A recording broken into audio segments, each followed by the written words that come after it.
राजा रानी ड्रामे की कहानी तो अब जाकर शुरू हुई। एक तरफ रानी जिसने ज़ावियार को छोड़ दिया तन्हा, सिर्फ इस खौफ से कि वो मोहब्बत का नाम लेता था और वो तो सिर्फ राजा से मोहब्बत करती है। वहीं दूसरी तरफ ज़ावियार के वालिद जो इसके लिए परेशान है। रानी ने जो कुछ ज़ावियार के साथ किया, इसके बाद जुनैद जो कुछ ज़ावियार के साथ कर रहा है, वो बुआ की बातों में सोच में पड़ जाते हैं कि वो ज़ावियार को लेकर यहाँ से कहीं दूर चले जाएं। लेकिन इससे पहले कि वो कुछ सोचते, जुनैद इन्हें सोचने के काबिल ही नहीं छोड़ता। वो इनके कमरे में आता है रात को और इनके मुंह पर तकिया रखकर इनकी जान ले लेता है। वो तड़पते रहे और अपने ताया को अपने हाथों से जान से मार देता है।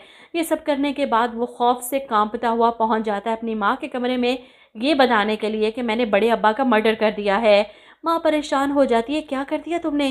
वही जुनैद का बाप भी हैरान, तुम्हारा दिमाग ठीक है? भाईजान को मार दिया तुमने?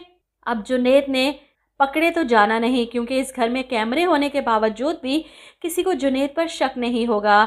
सब इसे नेचुरल डेथ तस्लीम करके जनाजे की तैयारियां शुरू कर देंगे। और वहीं ज़ावियार जो होश में आता है तो अपने बाप के पास आता है। बाबा आप उठे क्यों नहीं अभी तक? बाबा आप बात क्यों नहीं सुन रहे? क्या हुआ बाबा को? वो इनके साथ लगकर बेड पर ही लेटा है जब मुलाजिम ज़ावियार को आकर बड़े साहब से दूर करते हैं, क्योंकि इनकी तदफीन का टाइम करीब है। ज़ावियार अपने बाप का हाथ पकड़े, वो बेचारे जो अपने बेटे के गम में निढाल थे इस दुनिया में, इसे हमेशा के लिए अकेला छोड़कर चले गए। इनका जनाजा उठता है तो ज़ावियार का रो रो कर बुरा हाल। अब उनका कातिल ही इसे संभाल रहा है, क्योंकि आगे भी वो सोच चुका है कि इसे क्या करना है। ज़िंदगी एक बार मिलती है और वो ऐसे फजूल गुजर जाए तो क्या फ़ायदा। बड़े अब्बा अपनी ज़िंदगी जी चुके, अब मेरी बारी है।